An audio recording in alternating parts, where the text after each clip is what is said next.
I make my living proving what's true. I'm a compliance analyst. I spend my days documenting risk, tracing discrepancies, and writing reports that only matter when someone tries to deny what happened.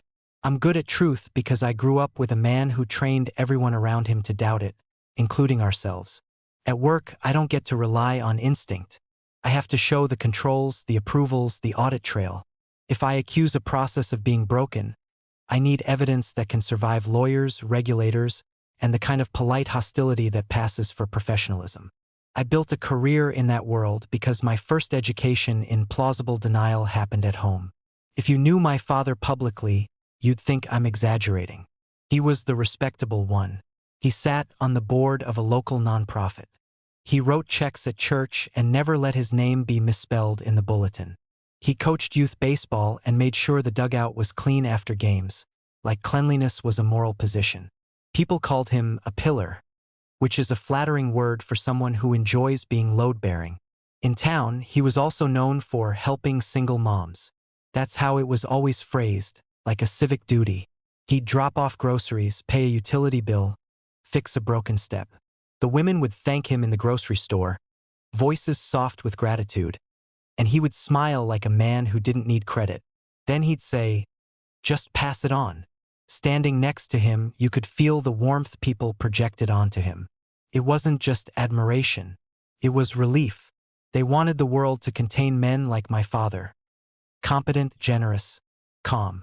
I used to want that too because it would have meant my childhood made sense. Inside our house, he kept a different ledger.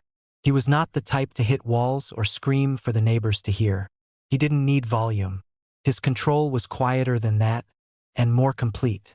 He could take a normal mistake and turn it into a referendum on your character. Leave a light on, and you weren't forgetful, you were wasteful. Talk back, and you weren't frustrated, you were disrespectful. Ask a question, and you weren't curious, you were accusing him. He loved rules that couldn't be written down. The standard shifted depending on his mood, but he insisted it was always the same. My mother learned to anticipate him the way you anticipate an oncoming storm by watching the trees. I learned to do it too. I learned to measure my voice, my posture, my face. I learned to present fine as a survival strategy. The cruelty wasn't a single incident I can point to like a scar. It was cumulative. It was being 12 and watching him correct my mother's story in front of guests, smiling, and then watching her go quiet. It was being 16 and hearing him say I was too sensitive in a voice that sounded reasonable to outsiders. It was the way he could punish you without touching you, withholding affection, ignoring you while you stood there, making you earn back normal conversation. And he was good at erasing your confidence in your own memory. I'd say, "You told me I could go." And he'd look at me with flat certainty and say, "That's not what I said."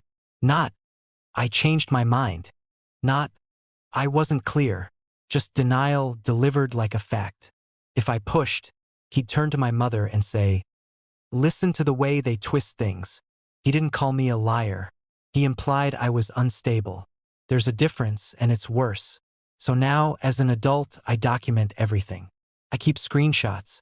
I save emails. I ask follow-up questions in writing. People call it meticulous. I call it insurance. I don't talk about him much, even with friends. It's hard to describe a man who can be praised in public for kindness and still make his own child feel like a suspect. It sounds melodramatic until you've lived it. And for years, I played my part in protecting the public narrative, because it was easier than explaining why admiration made my stomach tighten. The day my mother called, I was still at my desk finishing a quarterly review. The office smelled like hot printer toner and the lemon cleaner the night crew uses, that artificial brightness that clings to carpet. My computer fan had been running all afternoon, a thin whine under the clicking of keyboards. I remember all of that because it was so ordinary, and what she said next wasn't. "He's in the hospital," she told me. Her voice was controlled in a way that didn't sound calm. It sounded managed. "They don't think he has much time." I asked what happened, where he was, what the doctor said. My questions came out in the same order I use at work when something goes wrong. Establish facts, confirm timeline, identify stakeholders. My mother answered like she was reading from a script someone else wrote for her. Before she hung up, She paused and said, "He asked for you." Those words didn't feel like a request. They felt like a summons. I drove there in my work clothes, my badge still hanging from my neck because my hands weren't steady enough to think about small tasks. The car's air vents pushed out stale, conditioned air that smelled faintly like plastic and dust. At stoplights, I watched my fingers tighten around the steering wheel and tried to slow my breathing. I kept thinking about how my father always seemed immune to consequences. Men like him collect other people's doubt and use it as armor. The hospital parking garage was dim and damp, concrete sweating in the heat. It smelled like exhaust, wet cement, and old oil. Inside the building, the air turned sharp. Antiseptic, overbrewed coffee, and that unmistakable new glove smell, like powdered plastic. My shoes squeaked on the polished floor. Somewhere down the hall, an 4-pump clicked with patience. A code alarm sounded in the distance, urgent for a moment and then gone, not ours, not yet.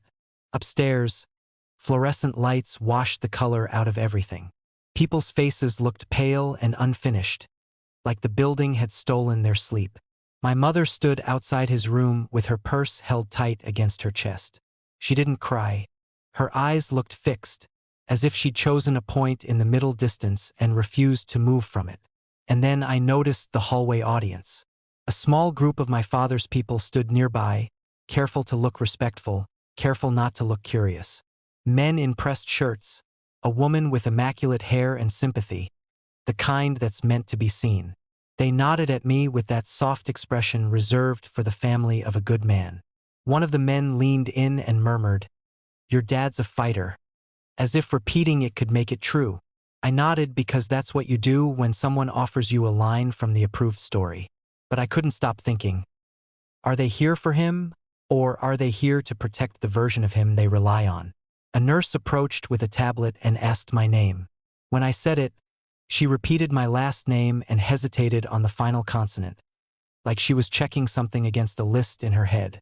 Her eyes flicked to the room door, then back to me. "Are you immediate family?" she asked.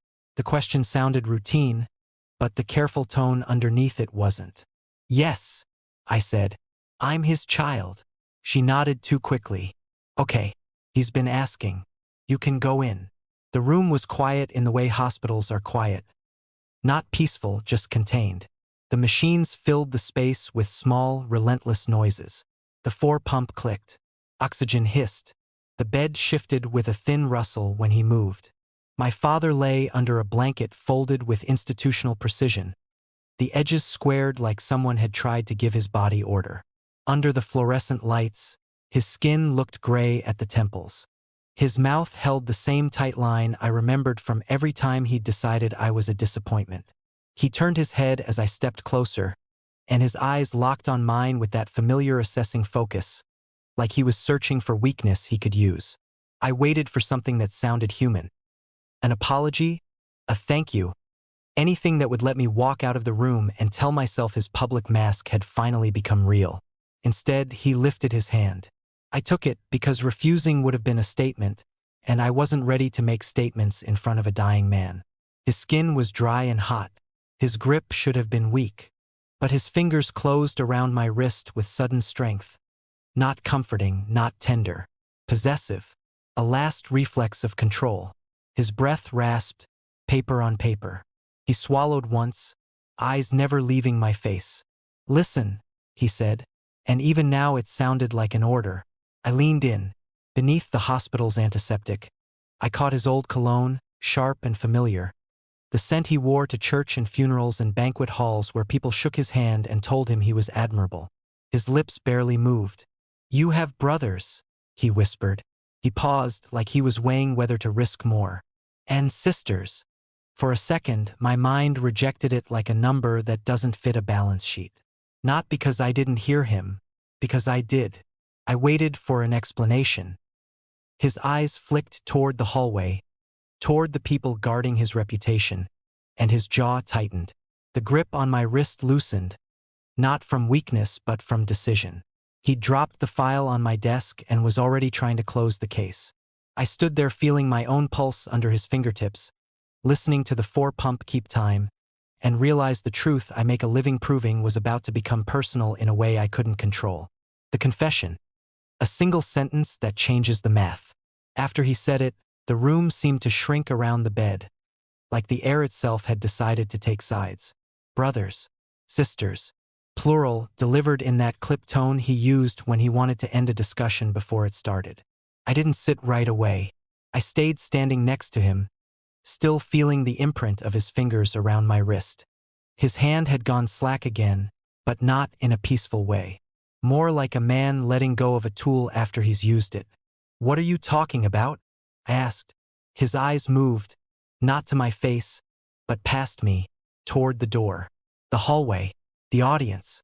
On the chair by the wall, his jacket was draped with the care he put into everything the public could see. Stale cologne clung to it, that sharp, dated scent he'd worn to every fundraiser and funeral. Underneath it, the room smelled like diluted bleach and old coffee. The combination made my stomach turn, like my brain couldn't decide whether this was cleanliness or decay. He wet his lips and spoke softly. "You heard me. How many?" I said, and my voice came out too clinical, like I was gathering requirements. His wedding ring tapped the metal bed rail as his hand trembled. Tap, tap, tap. It was a tiny, insistent sound, like a metronome keeping time on my patience. He swallowed, then said, "Don't start." I stared at him, waiting for the man who'd demanded honesty like it was a sacrament to offer even a fraction of it now. He didn't. He watched me the way he used to watch me as a kid when I was deciding whether to argue. Not angry, measuring. "I need you to listen," he said, "not react." "That's convenient," I said before I could stop myself. For a moment his face tightened, and I saw the familiar irritation flare behind his eyes. Then it vanished. He smoothed himself back into something that could pass for calm. "They're out there," he said. "That's all." "That's not all," I said. "You don't get to drop that and call it done." His fingers flexed against the blanket. The ring tapped again, harder this time, like punctuation. "It was a long time," he said. "Is this one person?" I asked. "One affair you're trying to dress up with dramatic language?" He exhaled, and the breath rasped like paper dragged across paper. "No." The word landed with the weight of a door closing. "Not one." I pulled the vinyl chair closer and sat. It squeaked loudly under me, a cheap, rubbery complaint that sounded obscene in a room where people were supposed to whisper. I didn't apologize for the noise. He didn't either. My phone vibrated in my pocket once, twice, then again. Missed calls. Probably my mother, probably relatives. People orbiting the hospital like they were attending a public event. I didn't check. If I looked away, even for a second, I could feel him slipping the conversation back into his control. "Tell me," I said, "how many?" He stared at the ceiling as if the tiles could offer him counsel.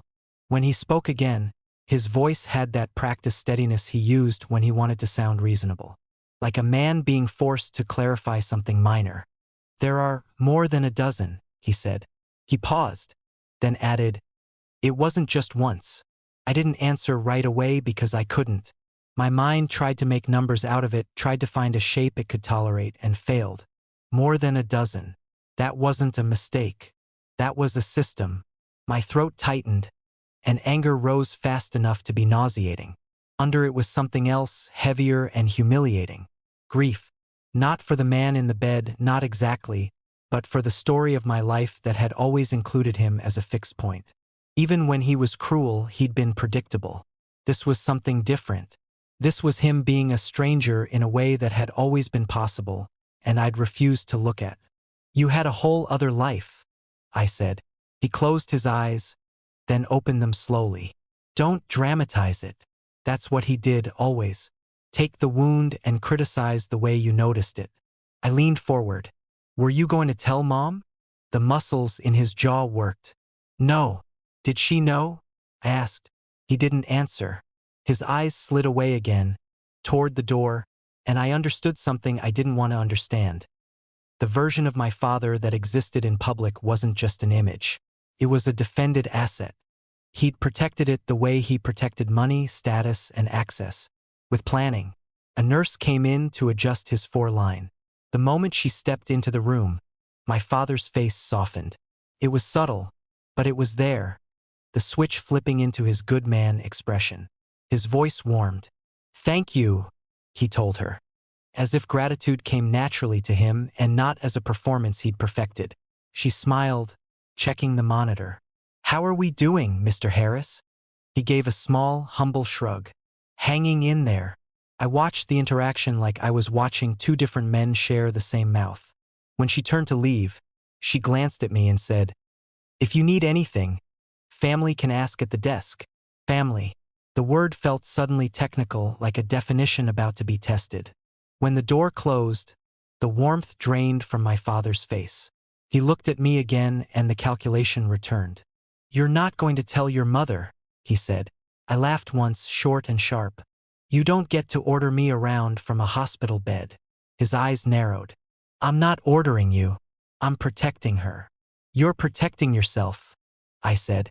The ring tapped the bed rail again, faster now, as if his body had its own anxiety. "Don't embarrass your mother," he said, and the phrase was so precise, so revealing, that it almost took my breath. Not "don't hurt her," not "don't destroy her," "don't embarrass her," as if her pain would be less important than what the neighbors might think. "Do they know about each other?" I asked, meaning the women, the children. He hesitated just long enough to tell me yes without saying yes. "Some," he said. "Not all." My phone vibrated again. I could feel it like a pulse against my thigh. Someone out there needed an update, needed the familiar story. Brave man, loving husband, family gathered. I wanted to throw the phone across the room.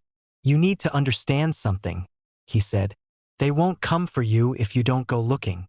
The sentence was delivered like advice, like a father giving practical guidance. It was also a threat, dressed in the same neutral language he used when he explained consequences to me as a kid. "If you don't comply, something unpleasant will happen, and it will be your fault for provoking it." "Who is they?" I asked. He didn't answer. He watched me with a kind of tired impatience, like I was failing to grasp a simple rule. "I handled it," he said instead. "The paperwork is already handled." Paperwork. The word should have reassured me, should have sounded like responsibility. Coming from him, it sounded like containment. "What paperwork?" I asked. "A will? Trust documents? What did you do?" He shifted slightly, and for a second the mask slipped. Underneath the control there was fear, not of dying, of exposure. "You don't need to know details," he said. "You just need to not make this into a spectacle." A knock sounded. Then the door opened without waiting. A hospice social worker stepped in with a folder hugged to her chest. She had the careful, kind expression of someone trained to carry other people's grief without taking it home. She introduced herself and asked a few standard questions about support services, about what we'd need when the time came. Her voice was gentle, efficient.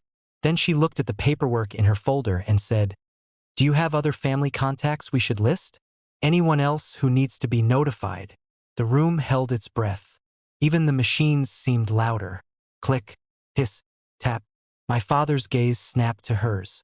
The shift was immediate, command sliding back into his tone. "No," he said. The social worker blinked, surprised by the sharpness. "No other contacts at all?" "No," he repeated, slower, as if she were the one struggling to understand. "Just my wife and my child." My chest tightened. There it was again. The public story, defended in real time, even as he lay under a blanket that couldn't hide what he'd done. The social worker nodded cautiously and made a note. I watched her pen move across the page and thought about all the names that weren't being written down. When she left, my father looked at me like we'd just completed a transaction, like he'd closed a loophole. "You see," he said, "keep it contained. Contained. Like a spill. Like an infection." I sat there, feeling heat behind my eyes that wouldn't become tears. Not yet. Shame crawled over my skin, irrational and sticky. Shame that I shared his blood. Shame that I'd defended him in conversations by omission. Shame that a part of me still wanted him to say something that would make this feel less ugly. How am I supposed to live with this? I asked. He didn't say he was sorry. He didn't say he regretted it. He said, "You move on. You let it die with me." I looked at his face, at the lines carved by habit and self-certainty, and I realized the confession wasn't an attempt at honesty. It was a final attempt at control.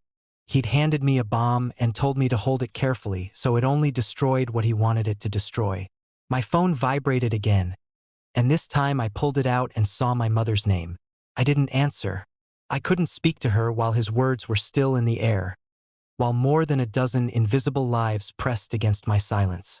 I slipped the phone back into my pocket and watched my father breathe, shallow and stubborn, and something in me hardened into the same resolve I use at work when a story doesn't add up.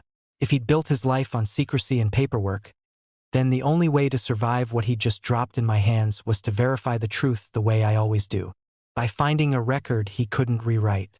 Ancestry.com as a crime scene. The first match breaks the story open. I didn't call it grief when I got home. Grief would have implied something pure. What I felt was procedural dread, the same feeling I get when I'm assigned a case that smells wrong before I even open the file. I took off my shoes by the door and stood there in my socks, listening to the refrigerator hum and the faint rattle of the air vent.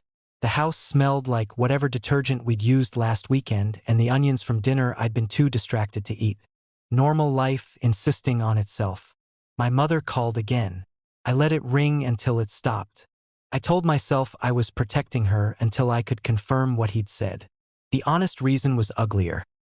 I couldn't bring myself to detonate her world based on a sentence from a man who'd been managing narratives his entire life. In my line of work, a claim without corroboration is just noise, no matter how damaging it sounds. That night, I didn't search how to find secret siblings. I searched the way I would at work if I suspected a falsified record. What sources are admissible, what methods are replicable, and what can't be sweet-talked into changing.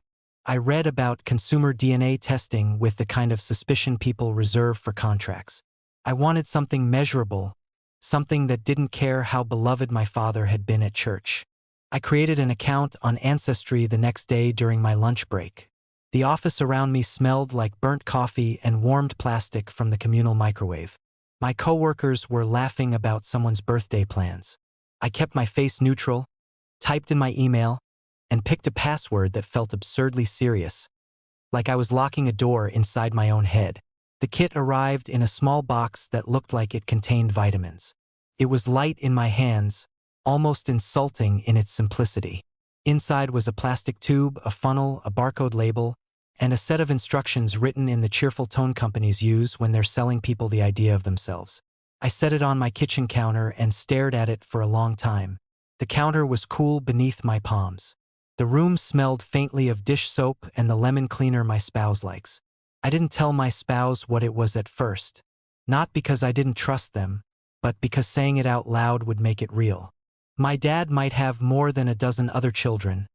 Isn't a sentence you slip into a normal conversation. It makes you sound dramatic or delusional or greedy. It makes you sound like you're about to start a fight with dead man's reputation.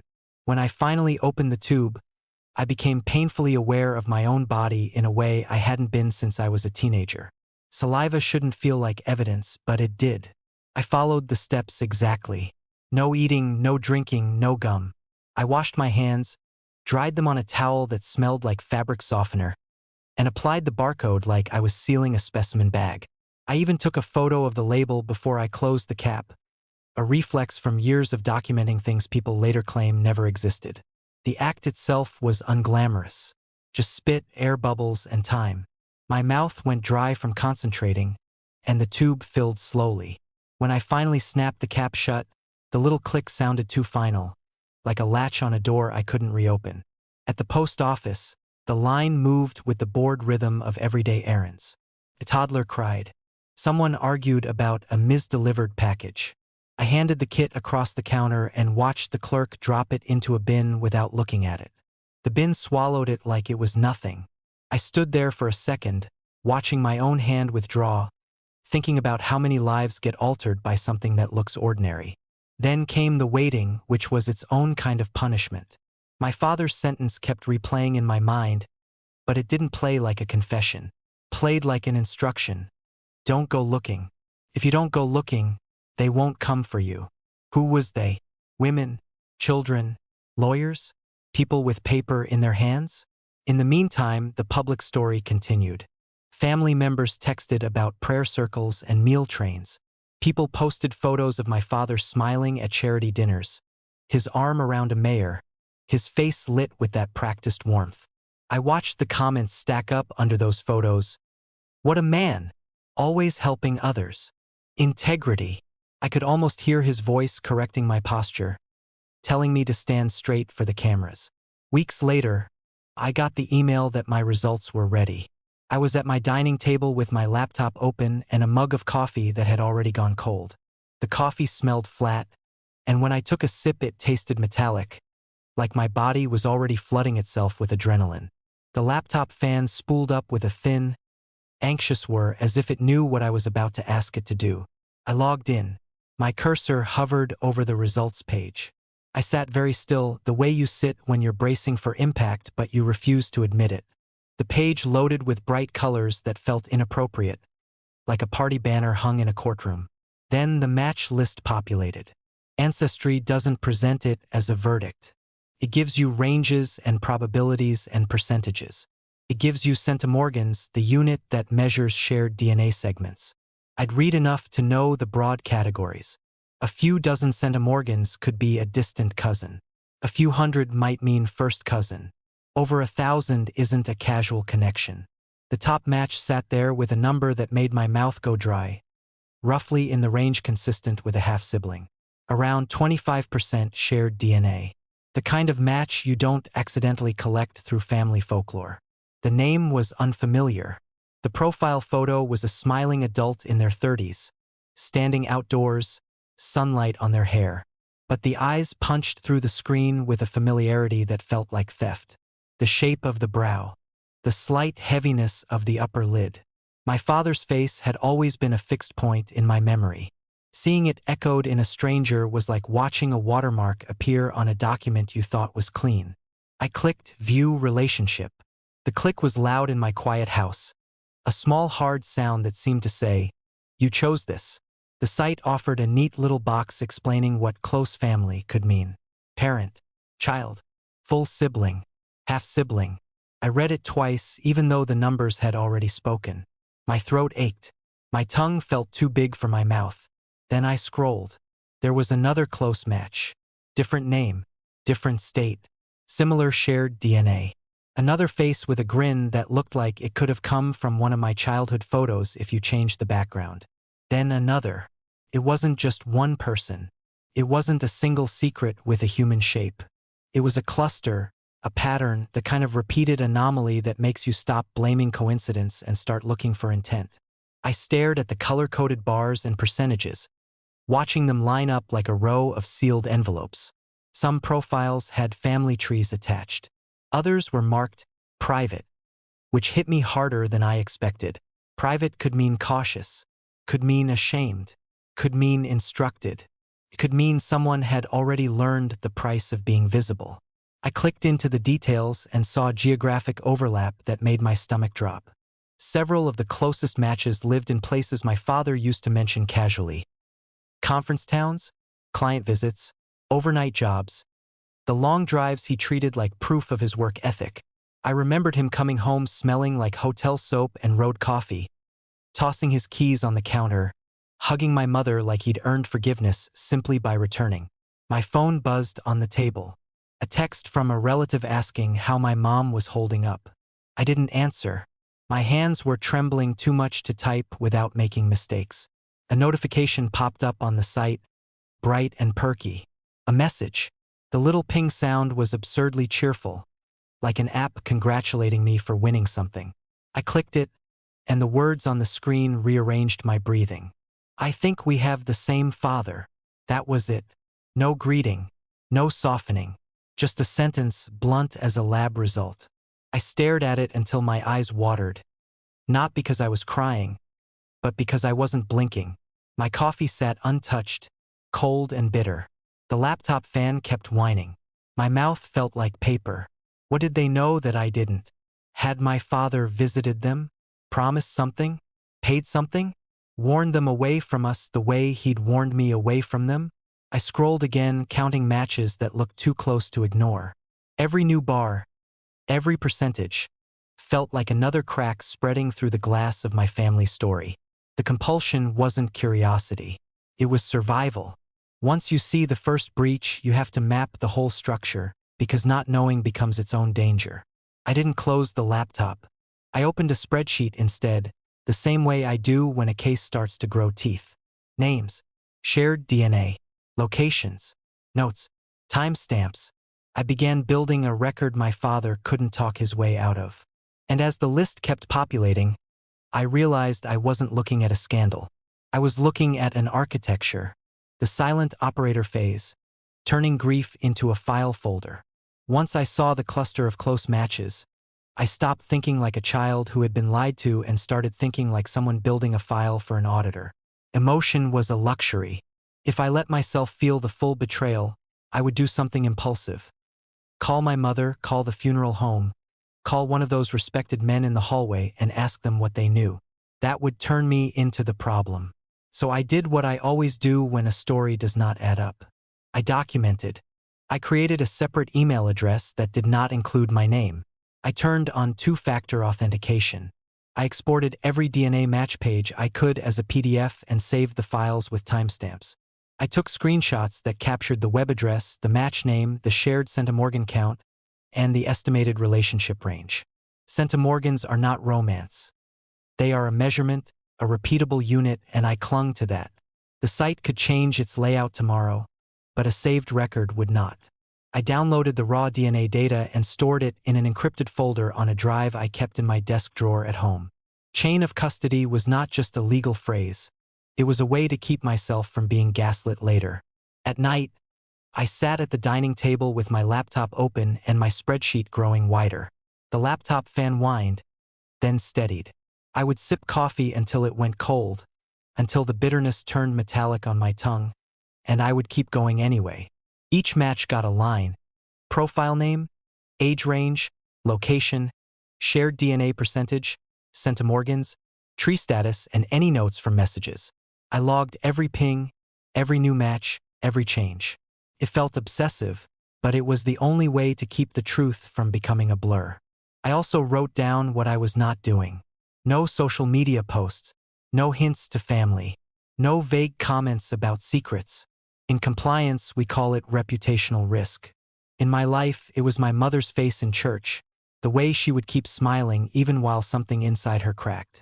My father had built his public mask brick by brick. If it fell, the rubble would hit her first. The practical question was whether any of this mattered legally. Socially, a half-sibling match is an earthquake. Legally, it can be a tremor that never reaches the courthouse. In most states, inheritance does not flow from what is true. It flows from what is documented. A biological child is not automatically a legal heir if there is a valid will or a properly funded revocable living trust that directs assets elsewhere. Even under intestacy statutes, paternity can require formal establishment, an acknowledgement, a court order, sometimes a specific timeline. Posthumous paternity cases exist, but they are procedural and expensive, and they drag grief into litigation. That was where my father's comment about paperwork started to itch. Men like him do not leave liabilities unsecured. If he had created multiple children, he might have tried to contain the consequences the same way he contained everything else. Contracts, beneficiary designations, and silence. The week after his death, I checked the county probate docket online. It felt obscene to search his name like I was searching a defendant, but I needed to know what world I was in. If an estate was opened, there would be filings, a petition for probate, letters testamentary, and an appointed executor or personal representative. If nothing appeared, that suggested a trust or assets that passed outside probate. Payable on death accounts, transfer on death deeds, joint tenancy property, and life insurance proceeds. Those mechanisms do not require a courtroom, and they do not invite strangers to raise their hands and say, "Actually, I am family too." Nothing was filed yet. That did not mean nothing was coming. It meant someone was moving quietly. I went to his bank for a clue. The lobby smelled of polished stone, toner, and air conditioning. The teller's smile froze when I asked about accounts, then slid a refusal across the counter. I went to my mother's house under the pretense of helping her sort documents. She was grateful in that distracted way grief makes people grateful for any task that keeps them from thinking. The house smelled like dust and furniture polish, the particular stale sweetness of rooms that have been closed up for days. She had stacks of sympathy cards on the table. My father's photo sat on the mantel, the public smile. I could not look at it for long. I asked where he kept financial records. She pointed to a filing cabinet in the den and said, "He handled all that." The phrase was automatic, almost defensive, and it told me more than she realized. When she stepped out to take a call, I opened the cabinet. The drawer released with a muted thump, heavy rails sliding. Inside were manila folders labeled in my father's block handwriting: medical, tax, correspondence, insurance. The labels were neutral, respectable, like he had curated his own paper trail for posthumous approval. I put on latex-free gloves, the kind we keep for cleaning. The snap of the material at my wrist sounded too loud in the quiet house. The first folder was tax returns, neatly clipped.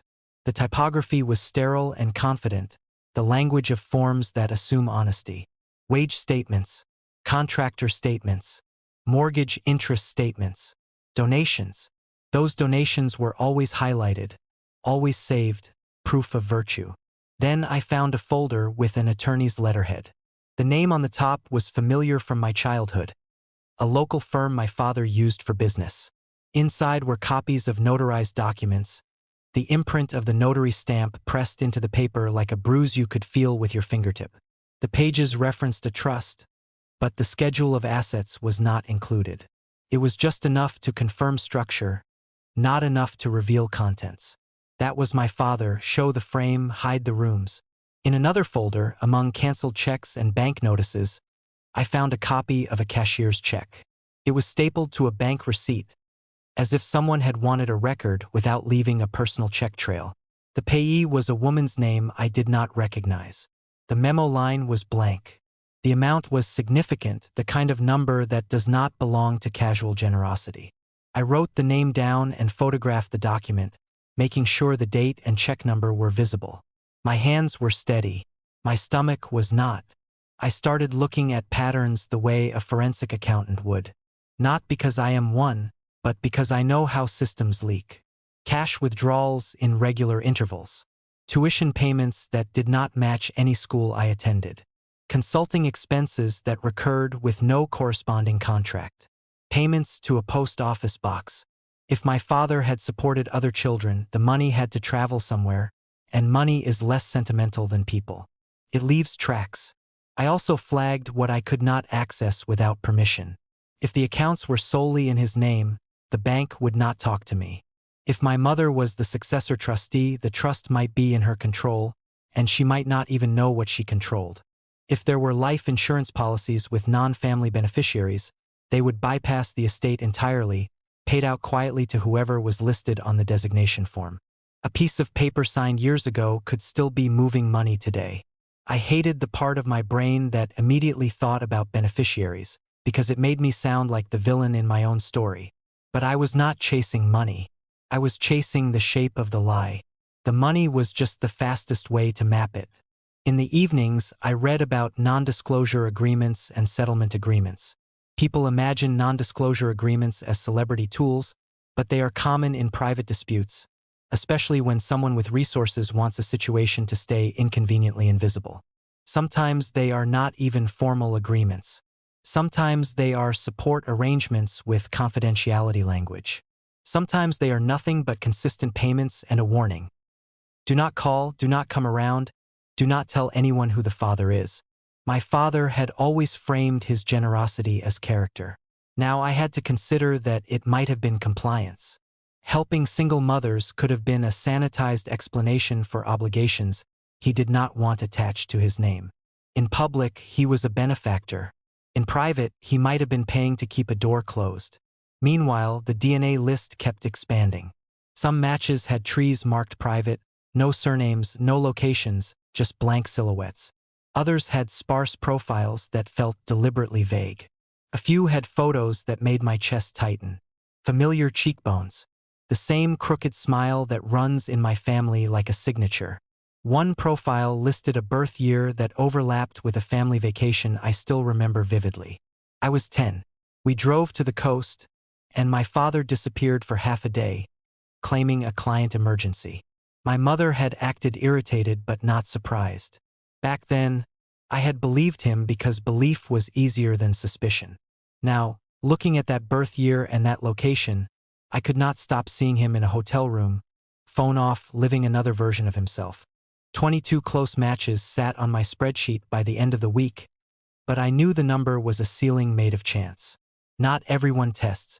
Not everyone uploads results. Not everyone wants to know. 22 was not the full truth. It was the portion of the truth that had opted in. I kept my communications minimal.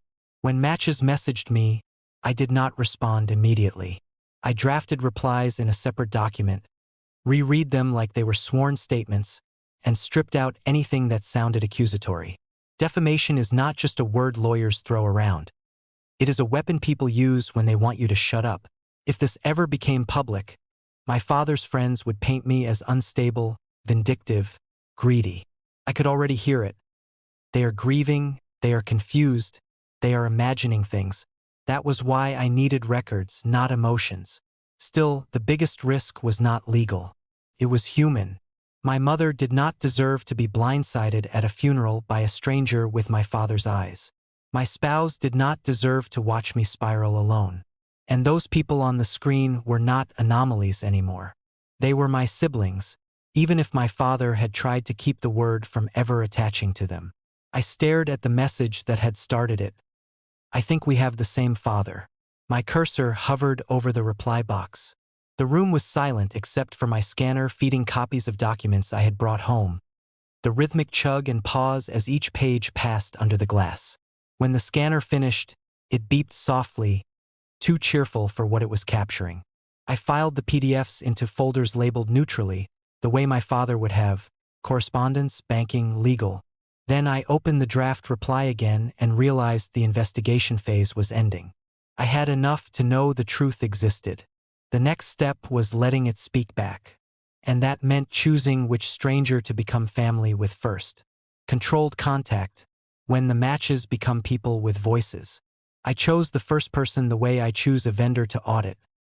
Not by sympathy, but by who left the clearest trail. Their profile had a real photo, an open family tree, and a location that matched one of my father's work trips. Before I wrote anything, I opened my log and started a new entry, time stamped to the minute. I kept the message short and boring on purpose. Hello, I'm seeing a close DNA match. I'm confirming details and keeping communication in writing for now. If you're open to it, can you share your birth year, your state of birth, and whether you know your biological father's name? No promises, no mention of my mother, no accusations, just variables. When I hit send, my hands went cold. I walked out to my car and sat in the driver's seat with the engine off, letting the interior heat up around me like a confession. The vinyl and sun-baked fabric smelled faintly sweet, like old plastic and dust, and it made me feel trapped in my own skin. I told myself I was doing controlled contact, the same way I do controlled disclosure at work. Minimize harm, preserve evidence, confirm identity before escalation. But the truth was I was terrified of what a human voice would do to the neat columns in my spreadsheet. The reply came an hour later while I was still sitting there, sweating, watching pedestrians pass my windshield like I wasn't part of their day. Yes, they wrote. I was adopted. I don't know his name. My mom always said he was a good man who helped her when she was alone. The phrase landed like a familiar bruise. I asked for anything she could share that wasn't invasive. A photo, a city, a month, a letter, a memory with a date attached. She replied with a single image. It was a birthday cake on a kitchen table I'd never seen, and behind it my father's hand rested on a little boy's shoulder. The ring was unmistakable, the same gold band that had tapped a hospital bed rail as he warned me not to look. I stared until my mouth went dry. A part of me wanted to throw the laptop, to call my mother and scream, but another part recognized the photo as corroboration, and that part took over. I saved it in a folder labeled Photos, created a checksum on the file, and wrote down the time she sent it. Her next message was a line that rearranged my anger. "He paid for my braces," she wrote. "He came to my graduation. He told her he wasn't seen, but he'd be there and bring us in." I hated that I could picture him doing it, standing in a gymnasium with that calm smile, looking like a mentor instead of a secret.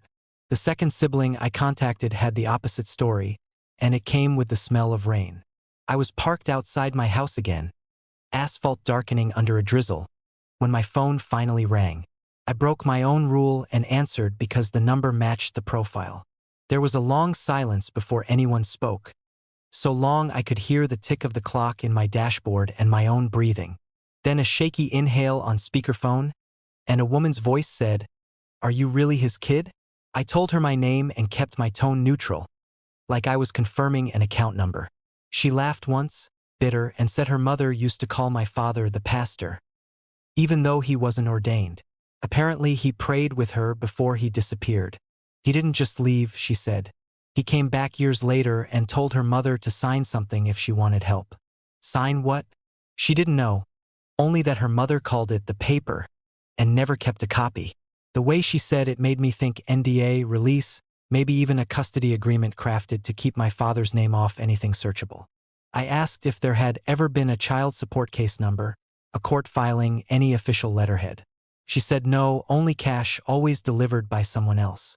That someone else became a recurring detail across conversations, a man my siblings described like a ghost with a job title. One called him the accountant. Another said he wore a company polo and never gave a first name. Payments weren't affectionate. They were administered. With each new voice, my father's image split further, like a document copied too many times until the original can't be trusted. To one child, he was a steady presence at milestones, a hidden benefactor. To another, he was a charismatic threat, using kindness as leverage and silence as punishment. The respectable mask wasn't a lie. It was a selective distribution. I kept asking for the same things gently and consistently. Dates, cities, any photo where his face was clear, any mention of his full name in a baby book or a letter. I asked whether their mothers remembered his car, his employer, a friend who introduced them. I wasn't trying to prosecute a dead man. I was trying to map the mechanism that let him do this repeatedly without collapsing his public life. Some of them wanted answers that frightened me. They asked if our father had left anything for them, whether the estate was in probate, whether a trust existed. I told them I didn't know yet, and that I wasn't the executor. I could hear disappointment through the pauses, and I hated my father for turning money into the first language we all shared. One sibling, the one with the graduation photo, asked a question that made my throat close. "Are we going to be acknowledged at the funeral?" I looked at my calendar, at the date circled in red, and imagined my mother standing beside the casket while strangers with my father's eyes filed into the back row. Outside my car window, the rain had stopped, leaving the street glossy and black, and the air smelled like wet asphalt and cut grass. I wanted to tell her yes out of decency and no out of self-preservation, and I couldn't separate the two.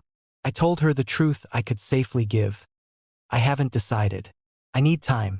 I need to protect my mother, and I need to understand what he set in motion." She didn't argue. She just went quiet in a way that sounded like someone swallowing another lifetime of being kept out. After we hung up, I sat with my forehead against the steering wheel until the leather smell and trapped heat made me dizzy. My father had managed his respectability by dividing people into compartments, and now I was being asked to decide which compartment deserved daylight. When I went back inside, my spouse asked why I looked sick. I told them, in careful language, that my father had left behind a situation, and that I was verifying it. They didn't ask for details right away, which I will never forget. Over the next few days, the messages multiplied, and with them my sense of isolation changed shape.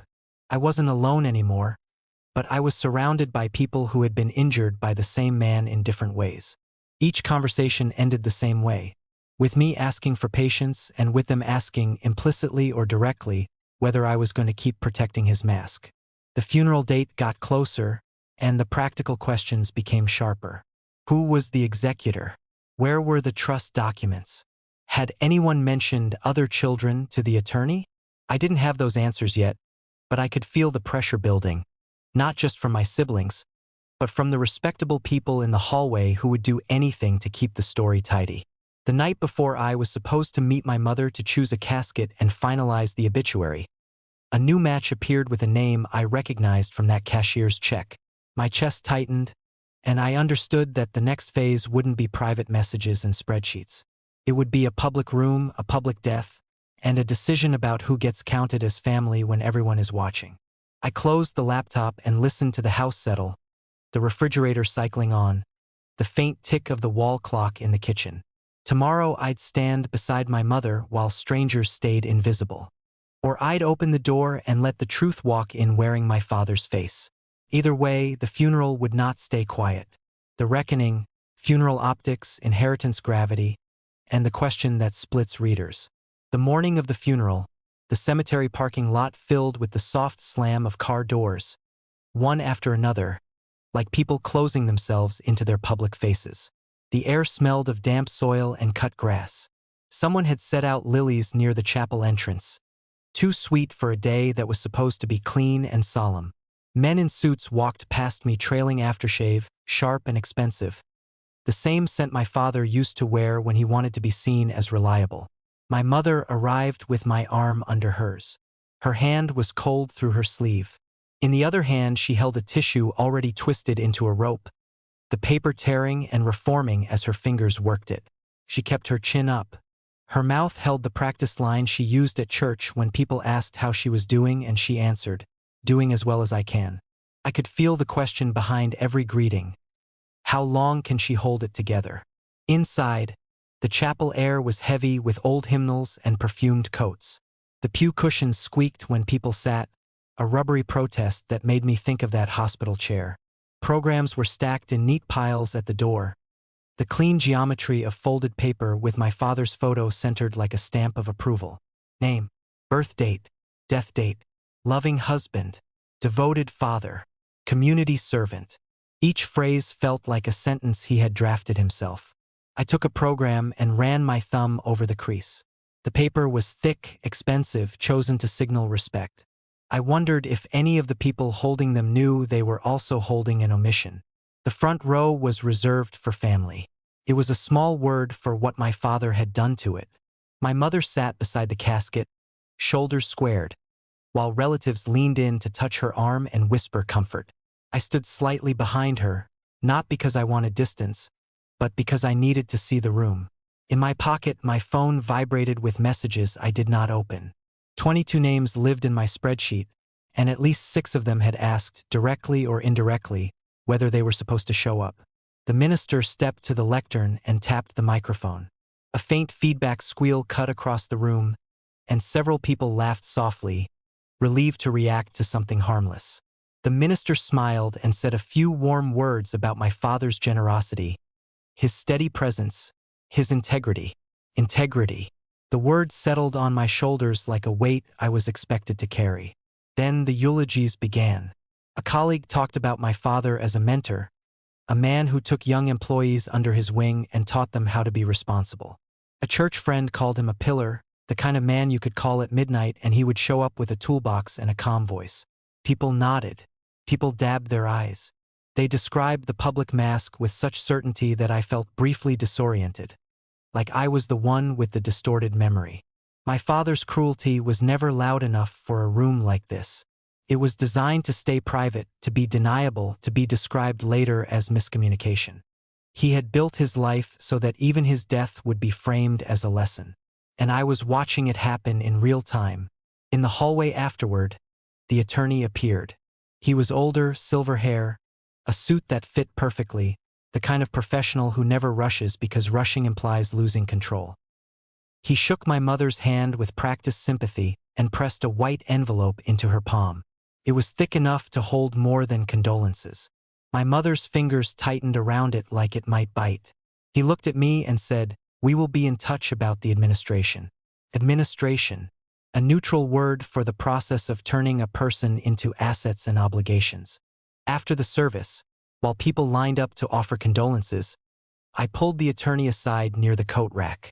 The air back there smelled of wool and perfume and wet umbrellas. My voice stayed calm because that is how you get answers from professionals who are trained to hear emotion as a liability. When I asked if the estate would go to probate or be handled by a trust, he smiled carefully, the same smile I had seen my father use on people he needed. Your father planned ahead, he said. It is in a revocable living trust. Who is the successor trustee, I asked. Your mother, he said, and you are named in a secondary capacity, should she decline or become unable. I felt my stomach drop, not because I wanted responsibility, but because it meant the truth could become my problem by default. What about executor duties, I asked, and he corrected me gently. In a trust administration, we do not use the term executor. But there are still fiduciary duties. There will be an inventory. There are notices. There are deadlines. I let him talk. Professionals often reveal more when they believe you understand the language. He mentioned the creditor period, the requirement to address legitimate debts, the need to preserve records. He mentioned that a trust can still be challenged, that beneficiary disputes can force information into the open. I asked, in the same tone I use when I need to know whether someone is already anticipating trouble, are there any potential heirs not listed that you are aware of? His eyes did something small, a flicker, like a file being closed in his mind. He said, your father's documents are clear. If anyone makes a claim, they will need to establish standing. So DNA matches, I said, would not automatically rewrite a trust. No, he replied. A consumer DNA test is not a legal determination of paternity. It can be persuasive and it can lead to litigation, but the trust controls unless a court intervenes or unless there is a valid claim under applicable statutes. He said statutes the way my father said rules, as if they were a shield. I thanked him and stepped back into the crowd, my face still arranged into something acceptable. My mother was speaking to a woman from church. The woman held her hands and said, "He is with the Lord now." My mother nodded, eyes bright but dry, still twisting that tissue. In my pocket, my phone vibrated again. I checked the screen. A message from one of the siblings. "Are you there?" Another. "Please do not ignore me today." Another. "My mom says he promised we would be included when he died." I walked outside to the cemetery grounds to breathe. The sky was low and gray. The air smelled of wet earth and gasoline from idling cars. I watched mourners gather near the grave. The casket waited on the lowering device, polished wood reflecting dull daylight. A part of me wanted to stop everything, to step forward and say, "You are praising a man you did not know. He built his virtue on secrecy. He turned women and children into collateral. He used paperwork and charm as weapons." But the cost of that truth was my mother's face. Right there, in public, with no warning. At the graveside, the minister spoke again. The microphone crackled in the wind. People held their programs like shields. When it was time, the casket was lowered, and the first shovelful of dirt hit the wood with a dull percussion that traveled straight into my ribs. Thud. Then another. Thud.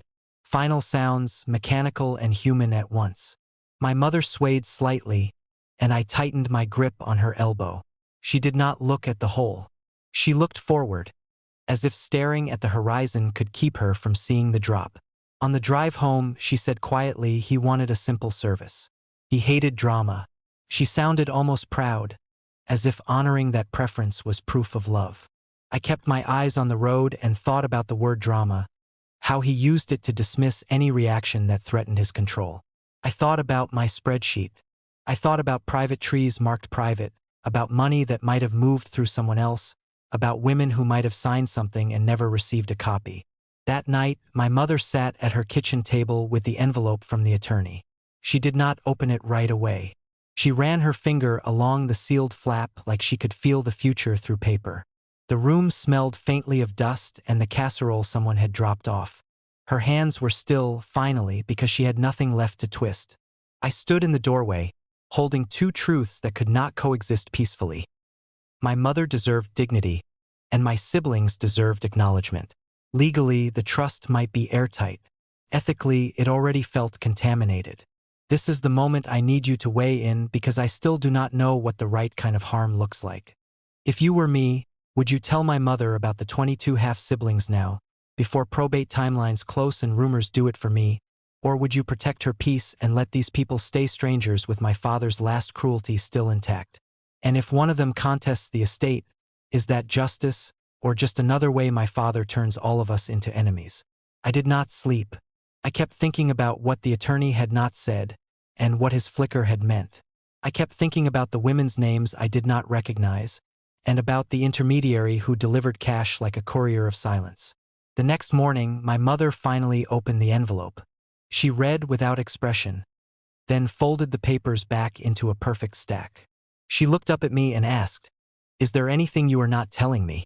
I heard my father's ring tapping the bed rail in my memory, warning me to keep it contained, and I realized containment was no longer possible. The only question was timing, and whether the truth would arrive through my mouth or through a stranger at my door. Because I still do not know if any sibling will show up uninvited and undeniable. I still do not know whether the attorney already knows and intends to suppress it. I still do not know whether there is a hidden trust or life insurance earmarked for other children. And I still do not know what I owe them, ethically, if the law says I owe them nothing.